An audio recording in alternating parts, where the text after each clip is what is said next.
Welcome to my channel, JCD as Uncensored. Welcome to another video. Good morning, everybody. I hope everybody's having a good morning today. I'm up early, working, doing this video for you guys. The video I want to talk about today is Candace Owens assassination plot. Everybody knows Candace Owens is a well-known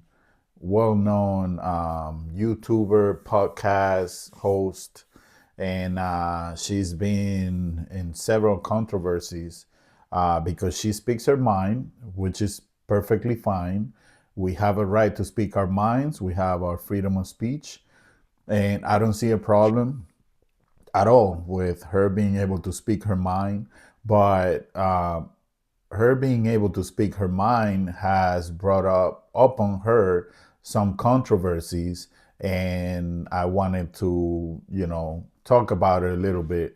But that's one thing I want to talk about, which is Candace Owens'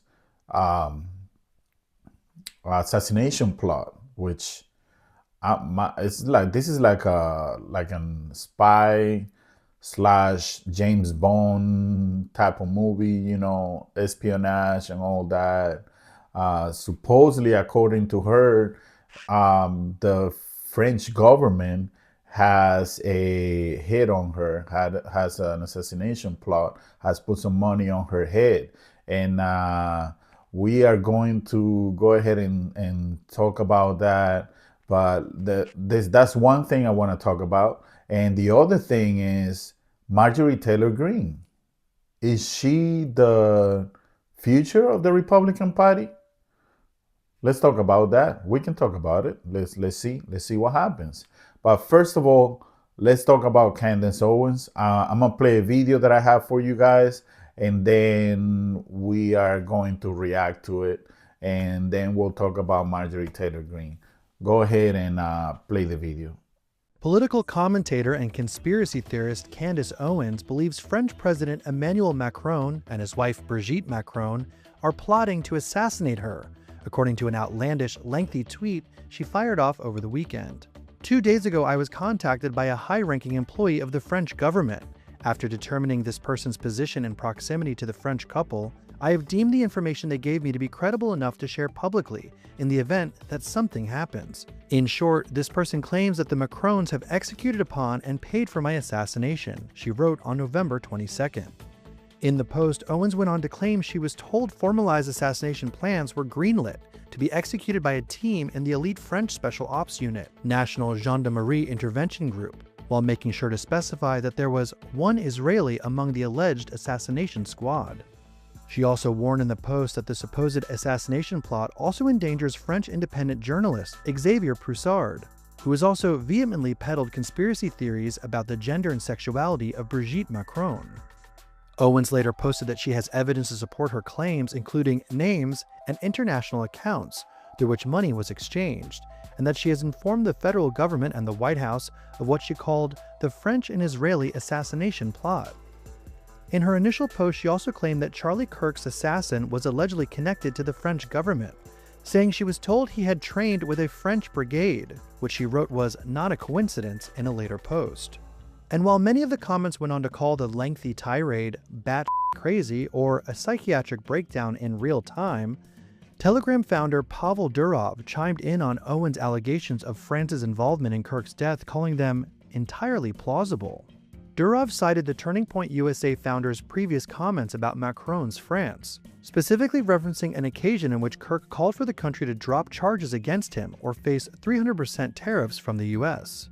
Durov was arrested in France in August of 2024 over several alleged organized crime offenses, as well as failing to combat the dissemination of criminal content on the messaging app.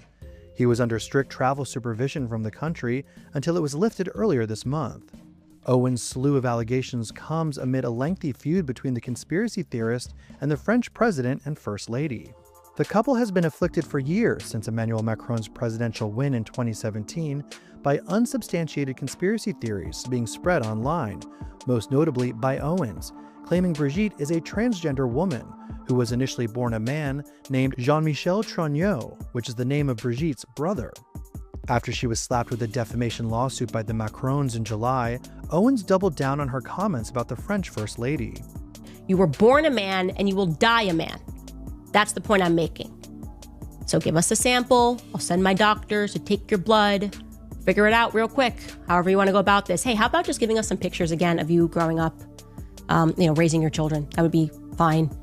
In January, Owens ran an 8-part podcast series in which she made the wild claims about the couple, who met when Brigitte was the future French leader's school teacher in 1993. She was 39 and he was 15 at the time. I believe that Emmanuel Macron is a homosexual man that was groomed from his youth, Owens said in one of the episodes. I believe the individual who groomed him is now his wife.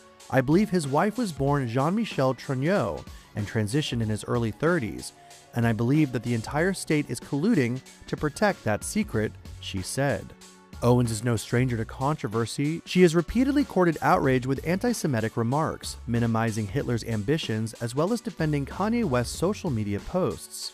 She has also amplified a grab bag of conspiracy theories, such as questioning the moon landing and promoting COVID-19 vaccine misinformation. All right, so that was the video I wanted to play for you guys about Candace Owens. So my thoughts on this, right? My thoughts on this is these are very serious allegations.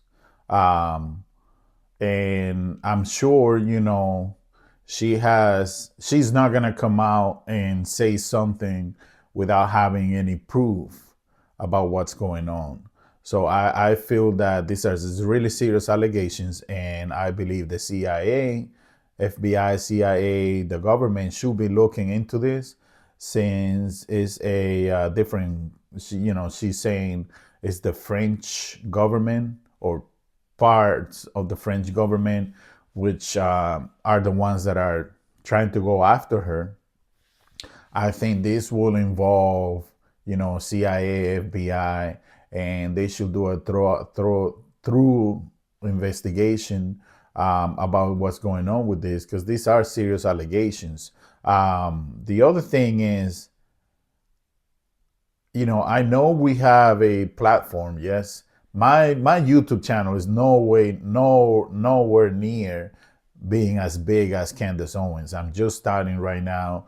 But my question is, as a YouTuber, and that goes directly for Candace Owens, if you're watching this, if you ever watch this video, I would like to know, what is the purpose of putting yourself in this position?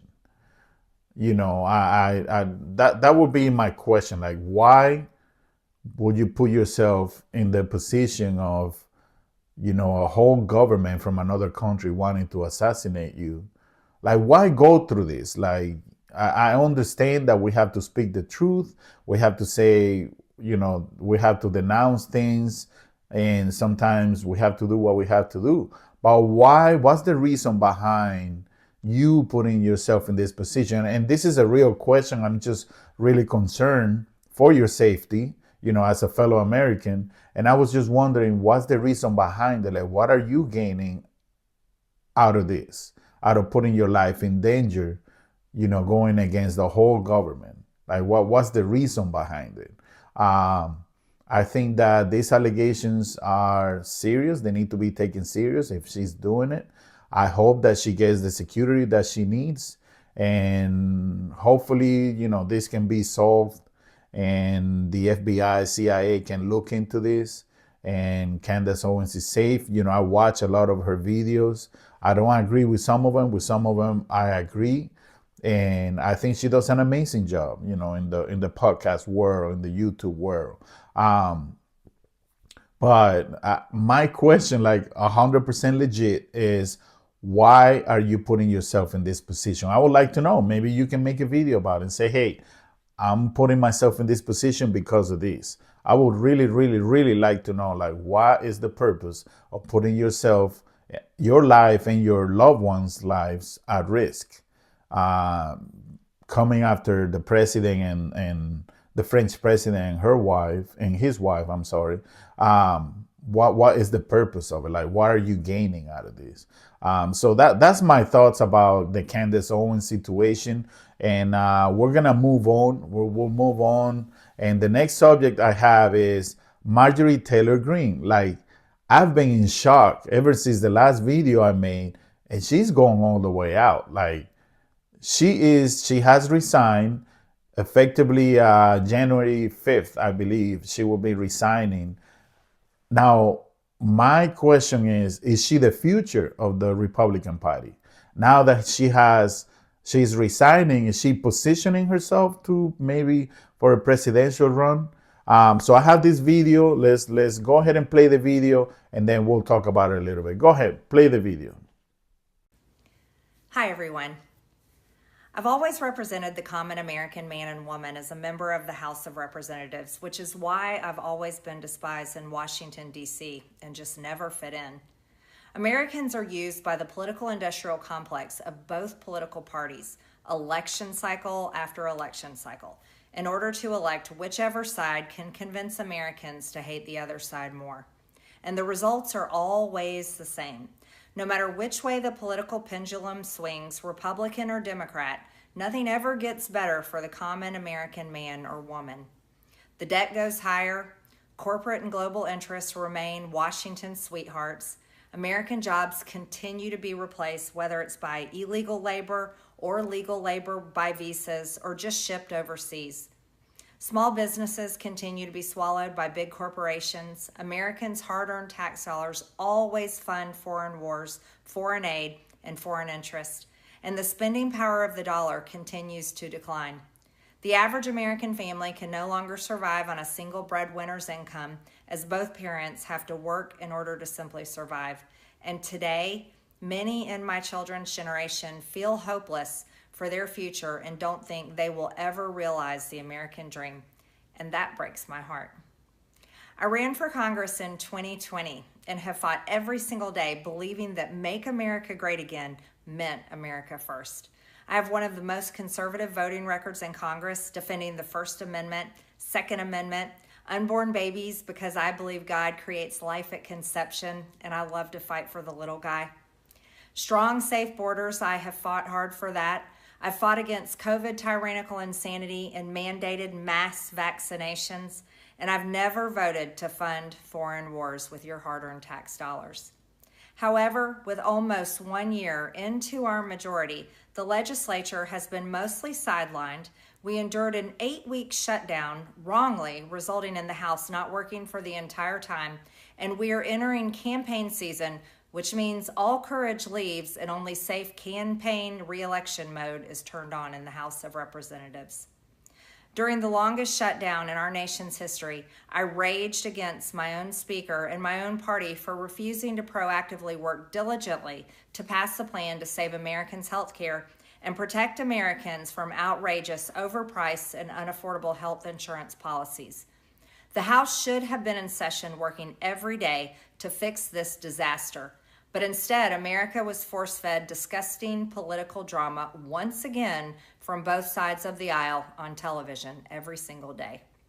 My bills, which reflect many of President Trump's executive orders, like calling for a new census counting Americans only to draw new districts, making English the official language of the U.S., making it a felony to medically trans a minor, and other bills like eliminating capital gains taxes on the sale of your primary home and eliminating H-1B visas, just sit. They all sit collecting dust. That's how it is for most members of Congress bills. The Speaker never brings them to the floor for a vote. Many common Americans are no longer easily convinced by paid political propaganda spokespersons and consultants on TV and paid shills on social media obediently serving with cult-like conviction to force others to swallow the political party talking points. Because they know how much credit card debt they have, they know how much their bills have gone up over the past 5 years, they actually do their own grocery shopping and know food costs too much, their rent has increasingly gone up and up, they have been outbid by corporate asset managers too many times when they put in an offer to buy a house, they have been laid off after being forced to train their visa holding replacement. The college degree they were told to earn only left them in debt with no big six-figure salary. They see more homeless people than ever on their own community streets. They can't afford health insurance or practically any insurance, and they just aren't stupid. These are the people I represent and love because that is who all of my family and friends are, common Americans. I've been blessed to represent the 14th District of Georgia for 5 years. The district is filled with some of the most wonderful, kind-hearted, God-fearing, patriotic, hardworking people you will ever meet. Good, regular, common Americans. I've worked hard to bring taxpayer dollars back home to help district needs. I impeached Biden's Secretary of Homeland after watching my constituents die as he facilitated dangerous open border invasion into America. And I led the effort to defund hard-left politically biased NPR and PBS and the corrupt USAID, and I did that as chair of the DOJ subcommittee. I have fought harder than almost any other elected Republican to elect Donald Trump and Republicans to power. I traveled the country for years. I spent millions of my own money. I missed precious time with my family that I can never get back. And I showed up in places like outside the New York courthouse in Collect Pond Park against a raging leftist mob as Trump faced Democrat lawfare.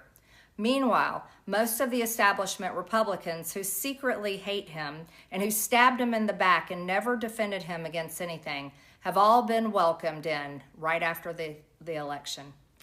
And I will never forget the day I had to leave my mother's side as my father had brain surgery to remove cancerous tumors in order to fly to Washington, D.C. to defend President Trump and vote no against the Democrats' second impeachment in 2021. My poor father and my poor mother, it was way too much for all of us. Through it all, I never changed or went back on my campaign promises and only disagreed in a few areas, like my stance against H-1Bs replacing American jobs, AI state moratoriums, debt for life 50-year mortgage scams, standing strongly against all involvement in foreign wars, and demanding the release of the Epstein files. Other than that, my voting record has been solidly with my party and the president. Loyalty should be a two-way street, and we should be able to vote our conscience and represent our district's interests because our job title is literally representative. America first should mean America first and only Americans first, with no other foreign country ever being attached to America first in our halls of government. Standing up for American women who were raped at 14 years old, trafficked and used by rich, powerful men should not result in me being called a traitor and threatened by the President of the United States, whom I fought for. However, while yes, hurtful, my heart remains filled with joy, my life is filled with happiness, and my true convictions remain unchanged because my self-worth is not defined by a man, but instead by God who created everything in existence. You see, I have never valued power, titles, or attention in spite of all the wrong assumptions about me. I do not cling to those things because they are meaningless and empty traps that hold too many people in Washington. I believe in term limits and do not think Congress should be a lifelong career or an assisted living facility. My only goal and desire has ever been to hold the Republican Party accountable for the promises it makes to the American people and put America first. And I have fought against Democrats' damaging policies like the Green New Deal, wide open, deadly, unsafe border policies, and the trans agenda on children and against women. With that has brought years of non-stop, never-ending personal attacks, death threats, lawfare, ridiculous slander and lies about me that most people could never withstand even for a single day. It has been unfair and wrong, not only to me, but especially to my family. But it's been wrong to my district as well. I have too much self-respect and dignity. I love my family way too much, and I do not want my sweet district to have to endure a hurtful and hateful primary against me by the president that we all fought for, only to fight and win my election while Republicans will likely lose the midterms, and in turn be expected to defend the president against impeachment after he hatefully dumped tens of millions of dollars against me and tried to destroy me. It's all so absurd and completely unserious. I refuse to be a battered wife, hoping it all goes away and gets better. If I am cast aside by the president and the MAGA political machine and replaced by neocons, big pharma, big tech, military-industrial war complex, foreign leaders, and the elite donor class that can never ever relate to real Americans, then many common Americans have been cast aside and replaced as well. There is no plan to save the world or a 4D chess game being played.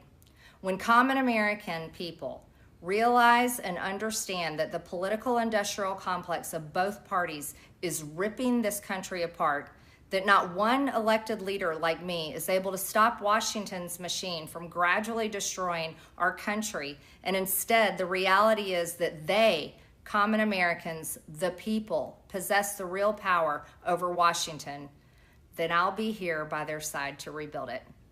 Until then, I'm going back to the people that I love, to live my life to the fullest as I always have, and I look forward to a new path ahead.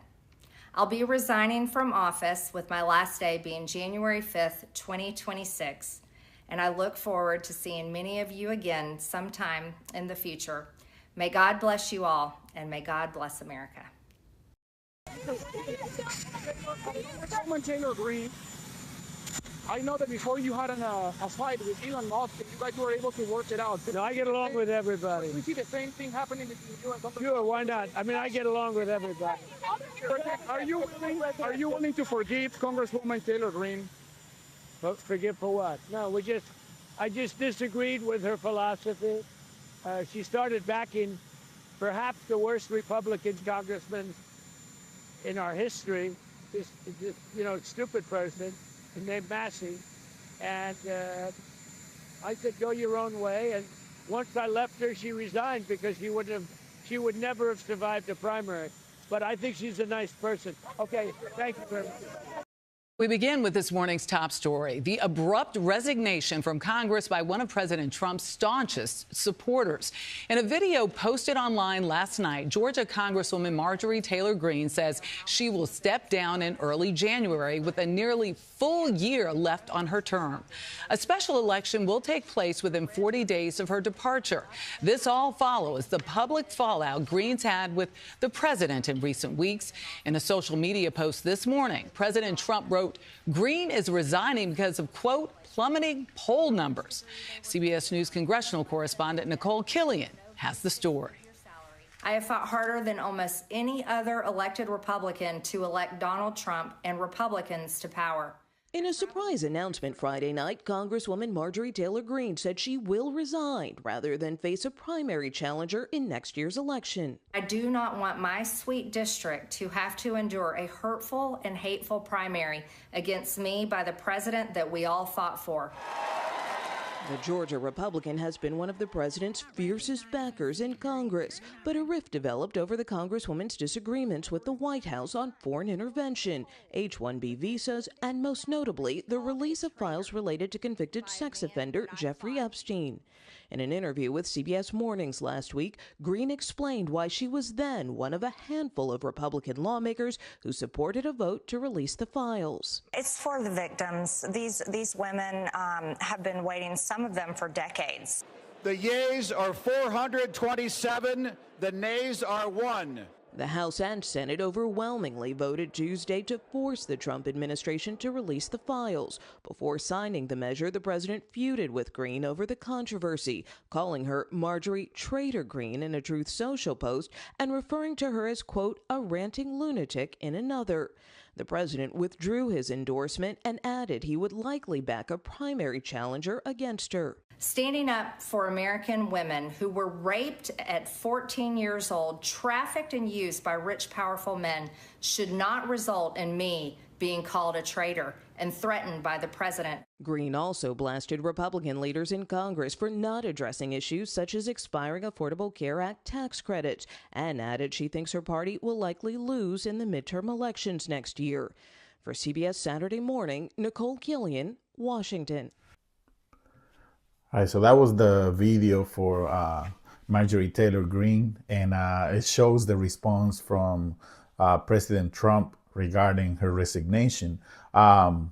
So my opinion on the matter, right? This is what I feel, the way I think about it is, in my opinion, Marjorie Taylor Greene knows what's going on. She knows the MAGA movement is cracking and escaping from underneath President Trump's White House. And I believe she strategically is positioning herself maybe for a presidential run. This is my own thought. This might be true, this might not be true. This is my opinion, what I think. I believe that she is getting out now, beginning January, and eventually we will see Marjorie Taylor Greene positioning herself for maybe for a presidential run or becoming a senator. I believe that she has made a big enough impact that she could have some say, especially post after the Trump era, post Trump. And I think she might be one of the new faces of the Republican Party. If you think about it, Marjorie Taylor Greene went from being 100% voting on everything with Trump to a 100-degree turnaround, going completely against his policies, his loyalty, and saying release the Epstein files, and going pretty much criticizing every move that the president does, or some of his policies too, which I was in shock at the beginning. But now that I think about it, I'm not really surprised. I think that she will be positioning herself for a presidential run or a run to the Senate to become a senator.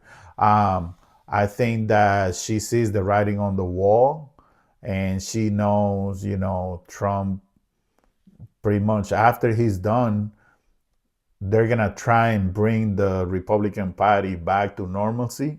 And I think that's why she's resigning in January, so that she can then work on her part and become a possible nominee for the presidency of the United States later on, more specifically 2028, once Trump is out. I think that it's a brilliant move for her doing it right now. It's a brilliant move to get out of the movement. It has potential career suicide, but I think that she is not the only one. There are a lot of Republicans who don't like Trump and his policies, but they just don't say anything because the MAGA people, the followers are so huge that they are afraid to lose their careers. I think that she has come to the realization that, all right, if I can resign now, and it is what it is, it's not going to affect my career because I'm resigning. And later on, once Trump is out, I can go for a run as president, for a presidential nominee. And that will be, a good idea for her. This is what I think that she's thinking. That doesn't mean this is what is going to happen. But I do think that she will eventually, we will see Marjorie Taylor Greene running for president of the United States or the Senate. I think that's what's going on. Thank you, guys. This is JC Diaz Uncensored. I just wanted to bring you these two subjects that I was thinking about: Candace Owens and the assassination plot on part of the French government, which are really serious accusations. And Marjorie Taylor Greene, is she the future of the Republican Party? We don't know. She might be. She might be the future of the Republican Party now that she's turned against Trump. So I hope you guys have a great day today, the rest of your week, and I hope you guys have a great Thanksgiving with your loved ones. This is JC Diaz Uncensored. Thank you. I'll see you guys on another video. Thank you. Peace.